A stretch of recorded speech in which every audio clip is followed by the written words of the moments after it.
All right, friends, we're back, and we're talking about the British Isles still.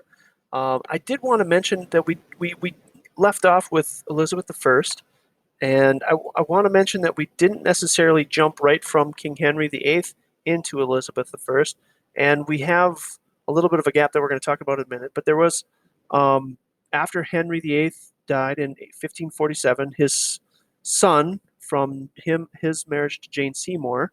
Um, he took the crown, excuse me, but he was only king for about 5 years, 6 years, and he was kind of sickly, right? Then Henry's daughter from his first marriage, Catherine of Aragon, Mary the First, she took over, and she was queen for about 5 years.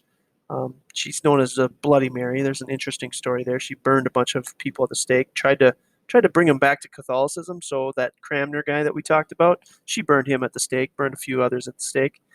Yeah, so she was kind of, yeah, she was hardcore. All right, so from Elizabeth the First, reigning from 1558 to 1603, we jump through a ton of English history and a ton of monarchs, right? So I'm not going to talk about every single one, but I will kind of go through the highlights. So the first one after Elizabeth the First is James the First, and he is the guy that kind of ruled Scotland and England at the same time. He didn't actually combine them, but he kind of ruled them at the same time. One of the things that is kind of happened big during his reign was the gunpowder plot. That's the Guy Fawkes thing in 1605, where he tried to blow up the Houses of Parliament. After that was Charles I. Then they went into the Commonwealth with Oliver Cromwell and his son. That happened for a little while.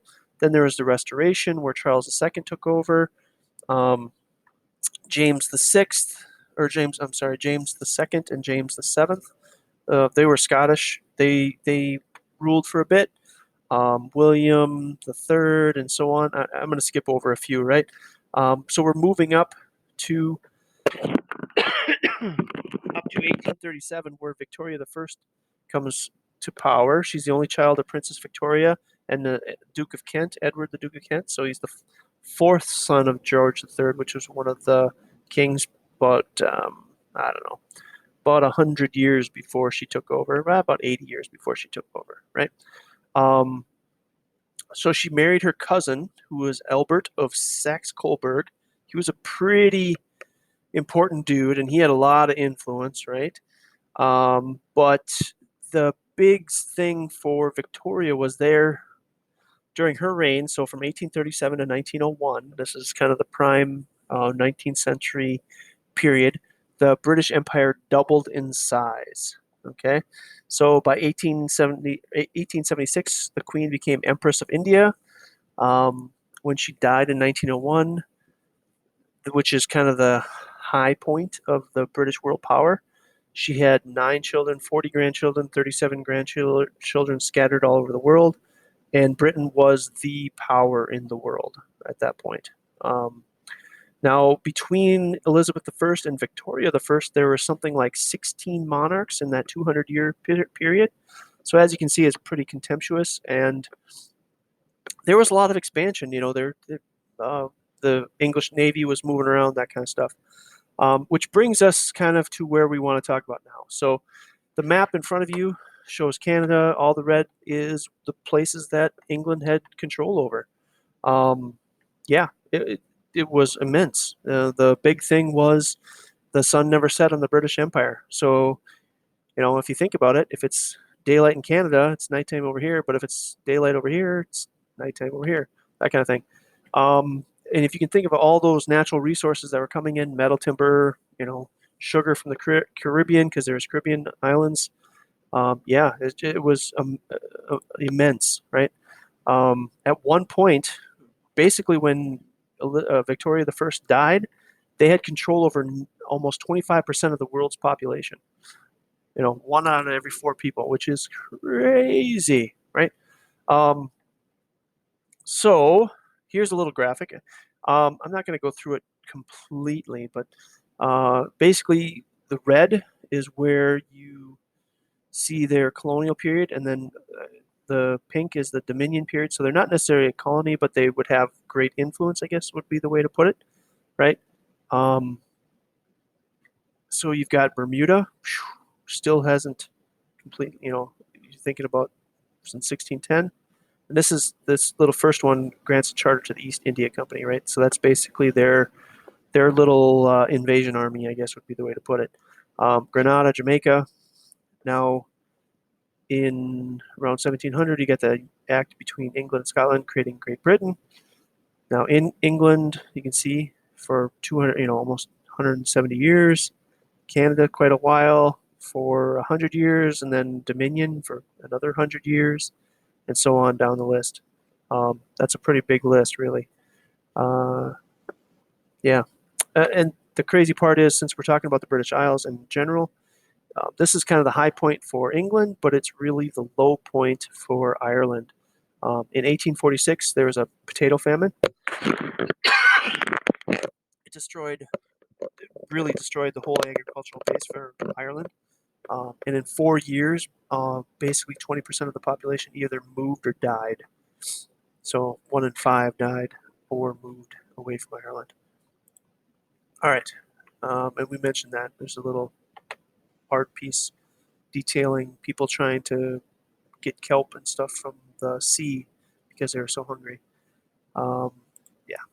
And that brings us to World War One. We're jumping ahead a little bit. Sorry about that. World War One is obviously a big thing that happened in the world, and the interesting part is that Britain really didn't, or the UK didn't want to go in. The trick was that they were really still very dependent on the sea. I mean, they're islands, and they were dependent on the sea trade, and they wanted to bring in resources around the world. But Germany was really building a pretty strong navy, and they were responding. It was kind of an arms race where they were building their own ships, and so it was conflict there. There wasn't really any one reason, right? So it was basically a combination of the arms race plus they kind of did France dirty about, I don't know, 40 years earlier, and so they felt bad and kind of wanted to help France, I guess would be the way to put it. So then we jumped forward to World War II. There was a bit of a reconstruction period after that, but World War II, they jumped in. Obviously, Germany at that point thought England to be a pretty important opponent, and so targeted them quite a bit. And as you can see in this graphic, they bombed England a lot, especially London and areas in the south. Excuse me. The cost of life was enormous, but they were able to make through and prevail. This is supposed to be that was supposed to be a GIF, and it showed the change in the control, or kind of an animated version of that graphic I showed you earlier, where each decade how much control England had around in their different colonies around the world. Because at the end of World War II, it really signaled the end of the British Empire. So I'm going to back up here just a little bit. There we go. So here's the end of the World War II. And as you can see, India, Canada, and Sierra Leone, Bahamas, Australia, all of them kind of ended right around that time. A few of them carried over. Fiji Islands, I'm not sure what Africa means, but this is their holdings in Africa, right? Cyprus, that kind of stuff. A lot of them ended very quickly after World War II. A few of them continued a little bit longer. Dominica, Bahamas, Sierra Leone, a little bit. Falkland Islands, that's an odd one. You should look that up. Falkland Islands. That'd be, if you're a student of history, that'd be a good one to kind of look at. Anyways, so that's kind of the end of the British Empire. Is really the end of World War II. So Britain as a world power, though, was not necessarily done. They kind of reinvented themselves to change their economy, right? So they were based on subjugations, based on taking over the world as far as bringing in natural resources from around the world, from the different colonies and different influential places that they were. And they really turned themselves into a service economy. Okay. Um, and this first graphic kind of talks about the total exports of insurance and pension services by country. And you can see that the UK is way ahead of them. There's a banking, insurance kind of capital of the world, I guess would be the way to put it. They're actually the number 5 economy in the world behind Germany, Japan, China, and the US. And so after World War II, they're one of the 5 permanent members.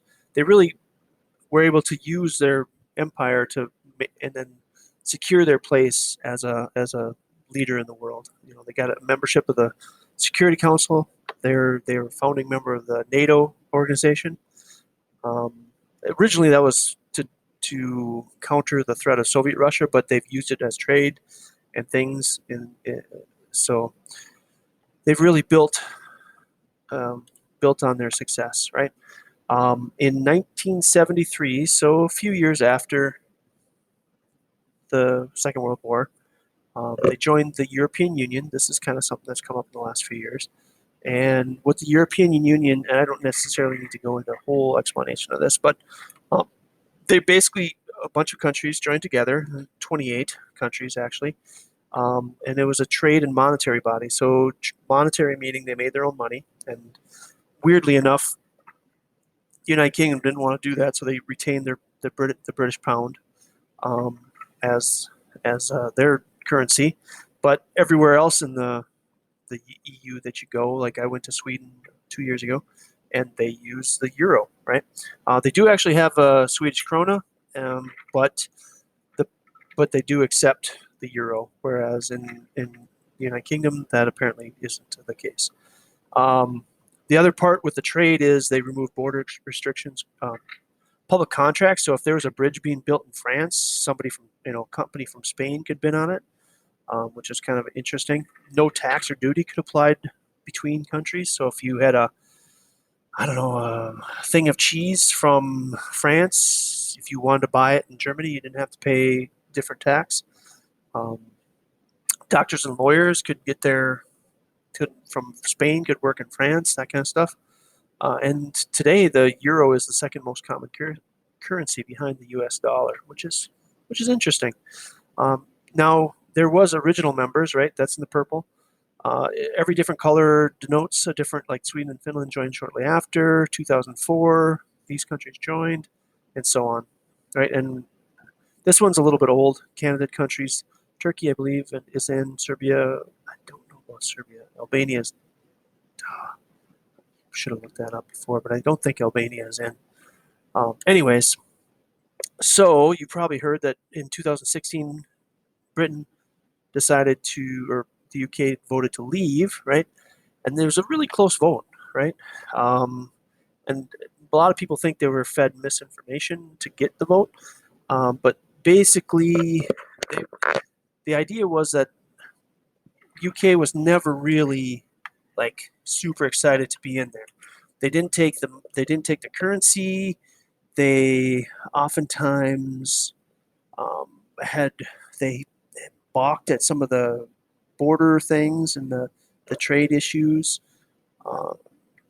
So they weren't always 100% excited about it, especially with the movement, because they could move between borders. So once, say, there's a refugee that comes from Syria, and they get into Greece. Greece lets them in. Well, now once they're in Greece, they can move anywhere within the UK that they want, and that's part of the EU rule. Well, UK had a great amount of jobs. They're a big service industry population, so a lot of refugees moved to the UK, and that put a lot of people off. They were also worried. We spoke about Greece. Greece had an economic issue around 2015 that they were worried that they're going to go broke and go bankrupt. And the EU was wondering how they're going to fix that so they don't, the Greek economy doesn't drag everybody else down. and are they going to have to bail them out, and does the UK have to pay and bail them out, that kind of stuff. So there was a lot of stuff going around when they voted out, and now they are out officially, but we don't really know how that's going to look. I know that the big thing right now, and so we're about a year removed, and with COVID, it's thrown everything for a loop. But um, I know that a popular thing for a lot of well-to-do um, British people was to like have a second home in Spain or maybe south of France or something, and now that's not possible. Well, not let's say it's not as easy as it was before, and so they're having to go back to the UK, which is causing problems there for them. And yeah, that brings us up to the current state of things. So hopefully you're having a good day, and we'll talk to you soon.